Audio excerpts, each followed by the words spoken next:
Estados Unidos detuvo, particularmente el FBI, a Emma Coronel, la esposa de Joaquín El Chapo Guzmán. ¿Qué significa todo esto? ¿No? ¿Qué repercusiones tiene? ¿De qué le acusan? Para empezar, se le acusa del desvío de cantidades, honestamente, menores. A ti y a mí nos puede parecer mucho, ¿no? 10 kilos de cocaína, más 20 de marihuana, no sé qué. Pero para, ¿no?, la operación que se supone tenía el principal capo del mundo, pues esto, honestamente, no parece de mayor no significancia. El presidente López Obrador dijo que, bueno, que esto es de Estados Unidos, que Estados Unidos decidió, que él no tiene información concreta de la evidencia que se va a presentar en contra de la propia Emma Coronel, y además dijo que no se equipara el caso de Cienfuegos con el de Coronel, ¿no? Porque ya está la prensa diciendo, ¿no?, la prensa conservadora, que la diferencia de tratos, tal. Y hasta cierto punto estaría de acuerdo, ¿no? O sea, se supone que el coronel mexicano es lo que dijo el presidente López Obrador cuando abogó por el, no, para salvar a Cienfuegos. Dijo, no, pues es que todo aquel mexicano que se detenga en Estados Unidos por un caso como estos, por supuesto que le vamos a apoyar y tal, ¿no? Hay un doble discurso en ese sentido, y por supuesto que aquí se evidencia esa situación, ¿no? Nos quedamos con la primera declaración del presidente López Obrador, y eso es algo que compartimos aquí, cuando dijo, detienen a Cienfuegos, ¿no? Y su primera reacción fue, o sea, casi como, pues qué bueno, ¿no? Pues felicidades, que lo juzguen allá. Es un poco como lo que dijo con Emma Coronel. Menciona, ¿no?, el presidente López Obrador, que probablemente o quizá tenga que ver con el caso de García Luna. No estoy necesariamente seguro de que esto sea cierto, puede ser. Para mí tiene más que ver con el caso de Chapo Guzmán. No estaba escuchando ayer algunos especialistas hablar de ello, porque no es que yo sea un completo erudito, ¿no?, y sepa de todo esto. Es más, déjenme, estoy buscando a la persona que escuché ayer, para citarlo. José Reveles, soy un poco malo con los nombres, es José Reveles, el que planteaba, ¿no? Dice, pues, o sea, históricamente el perfil de Emma Coronel nunca, o sea, ha sido más bajo, por lo menos en temas de crimen organizado. O sea, no se habla de ella como una pieza fundamental, una pieza clave en la operación que llevaba Joaquín El Chapo Guzmán, pero sí hay una relación, ¿no?, con el, híjole, no me acuerdo si es cuñado o compadre del propio Joaquín Guzmán, que menciona a Emma Coronel como una persona, digamos, de importancia menor, pero que sí participaba en las operaciones, como mensajera, ¿no? Como llevando un paquetito, ¿no?, de aquí para allá. O sea, digamos, como que apoyando lo administrativo quizá, o sea, cosas chiquititas, pero no en la operación real y material del tráfico, o del gran tráfico que dicen que hacía el cártel de Sinaloa, particularmente, ¿no?, en mando de Chapo Guzmán, cuya defensa, ¿no?, en Estados Unidos, hay que recordar, está planteando que Chapo Guzmán ni siquiera era una figura, ¿no? Queremos ser el chivo expiatorio, era la fachada, pero que él no es la cabeza o es el operador principal, ¿no? Y está señalando al llamado Mayo Zambada como la persona principal, ¿no?, el jefe como tal, el capo del cártel de Sinaloa, y él simplemente era, un poco como el señor Burns, ¿no?, para quienes sean fans de Los Simpsons, que tenía al frente de toda su operación a un pajarito, ¿no?, a un canario que estaba en una jaula. O sea, así dice el Chapo Guzmán, no, pues yo era el canarito, ¿no? O sea, todo estaba a mi nombre y la gente decía que era yo, pero realmente el que está atrás era el que tenía poder, ¿no? Bueno, esos son los alegatos, ¿no?, a favor, en contra de lo que se le acusa a Emma Coronel.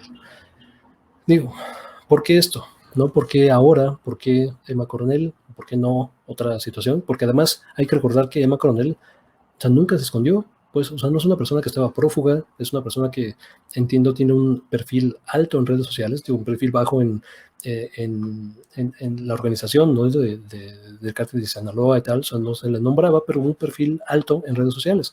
O sea, entiendo que tenía cuentas muy activas, ¿no?, en Instagram, no sé si tiene Twitter, ¿no?, pero con muchos seguidores, ¿no?, y seguidoras, una persona más como allegada a la moda, ¿no?, que viajaba a Estados Unidos de forma frecuente. Es más, ella estuvo, o sea, presencial, o sea, estuvo materialmente ahí en las audiencias de Joaquín El Chapo Guzmán. O sea, si hubiera una investigación desde entonces, ¿no? Una investigación concreta, compleja, que la vinculara desde que atraparon a Chapo Guzmán, pues ahí la tenían que haber detenido también a ella, pero pues eso no pasó. O sea, ella viajaba, ¿no? Como por su casa. Entonces la orden de aprehensión tiene que haber sido muy, muy reciente, y hay que preguntarse por qué, no por qué ahora. Digo, y yo creo, digo, esta es mi especulación, pero veo varias señales, ¿no? que operan en ese sentido. Digo, tiene que ver con el cambio de administración en los Estados Unidos y el empujar de forma más competente de lo que lo hacía Trump. O sea, Trump, o sea, no es que sea, ¿no?, un alma de la caridad ni nada. O sea, aquí hemos criticado profundamente todo lo que hace, pero parte de entender el fenómeno de Trump es que era bastante incompetente. O sea, no es un político, no es alguien que tenga una visión concreta, no una ideología propia. Su ideología es: me apoyas o no. No estás conmigo, estás en contra de mí. ¿Me puedo beneficiar yo o no? O sea, esa es toda la ideología, ¿no? Y eso es mucho de lo que explica el actuar de Donald Trump, pero no también tiene muy poco interés y muy poca atención, ¿no?, en los detalles. Entonces, por eso López Obrador, o sea, que sí es un político de carrera, que es un político que tiene una ideología, que digo, aquí medio concordamos con ciertas cosas o ciertos pasos en la dirección correcta, pero estamos profundamente en contra de otras cuestiones. Pero no puedes decir que AMLO no tiene ideología. O sea, eso es algo que, ¿no?, que va ajeno a la realidad de la historia de este personaje histórico, ¿no? Un político de carrera en México desde el PRI, ¿no? Desde Tabasco, como líder regional, con un amplio recorrido en todo el país, con una cercanía con la gente. O sea, es diametralmente opuesto a lo que es Donald Trump, ¿no? Una persona que nació en cuna de oro, que es completamente incompetente, que nunca nadie le dijo nada, que su papi le compraba todo, que, o sea, ¿no? Por supuesto que uno se va a comer políticamente al otro, así como a Donald Trump se lo comieron políticamente los intereses establecidos dentro de Estados Unidos, ¿no? Se gobernaba solo, pues, no había una figura fuerte presidencial.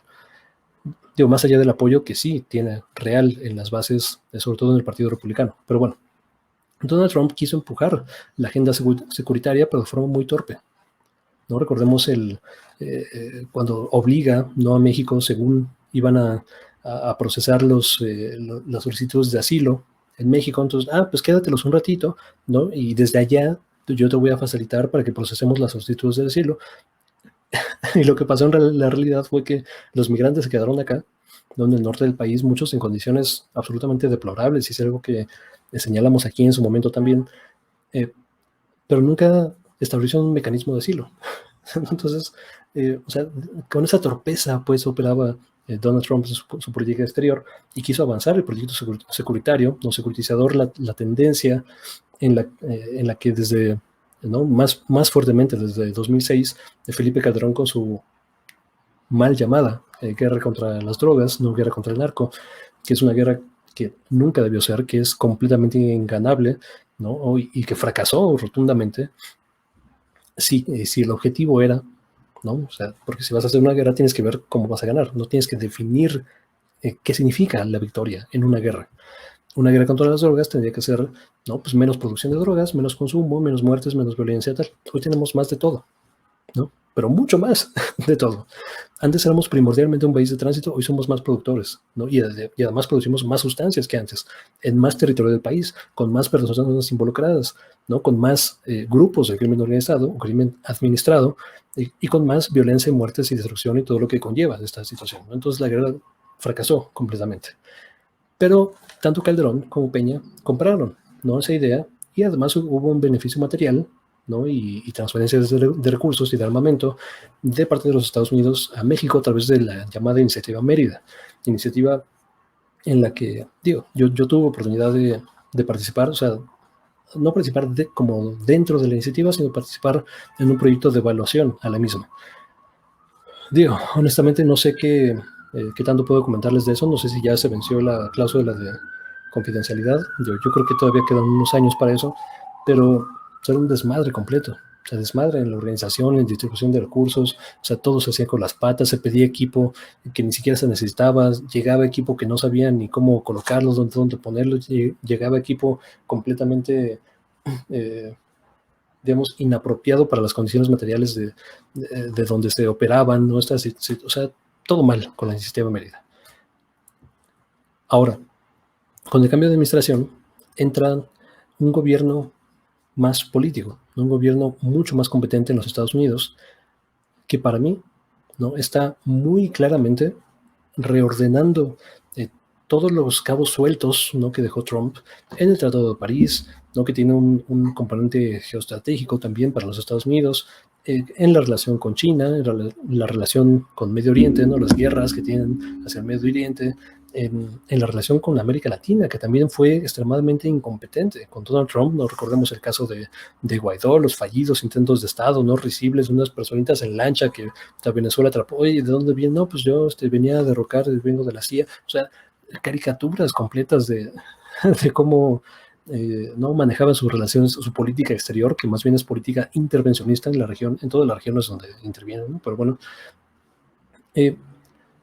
y además la crítica demócrata, la crítica de Joe Biden, no era una crítica de izquierda, no una crítica no intervencionista, que podría decir, no, la crítica correcta sería, ¿cómo que estás interviniendo en Venezuela, cabrón? ¿Qué chingados tienes que hacer allá? No, la crítica demócrata era, ¿cómo que intervienes de forma tan torpe?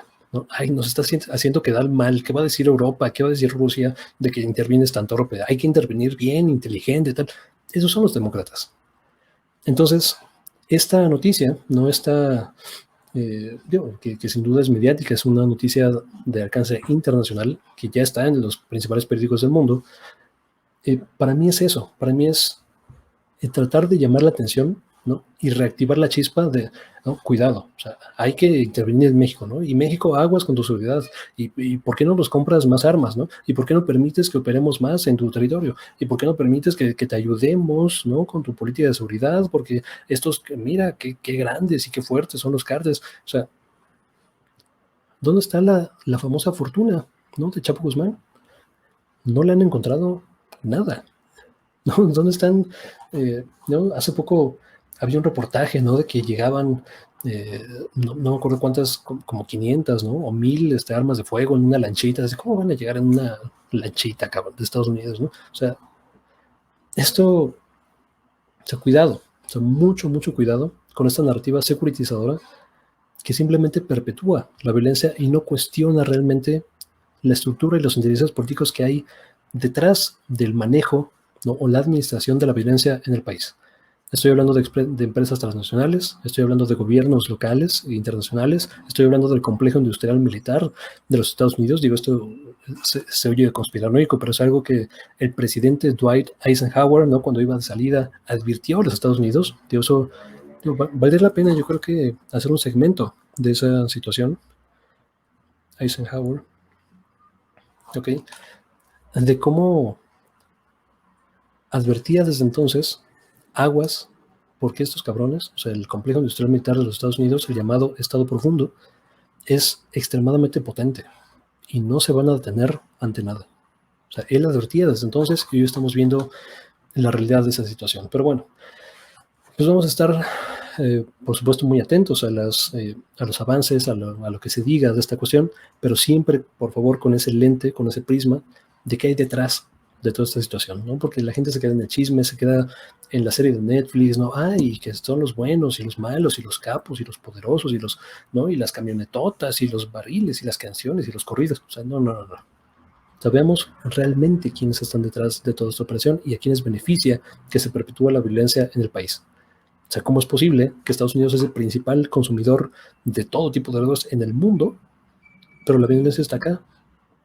O sea, ellos asumen las ganancias, ¿no?, asumen los beneficios de todo este mercado, pero no los costos. No los costos los pagamos acá. Los platos rotos los pagamos acá. Entonces, cuidado, mucho cuidado con comprar esta narrativa securitizadora. Hasta aquí voy a dejar este comentario. Muchas gracias por ver, por compartir, por comentar, por suscribirse y nos vemos hasta la próxima.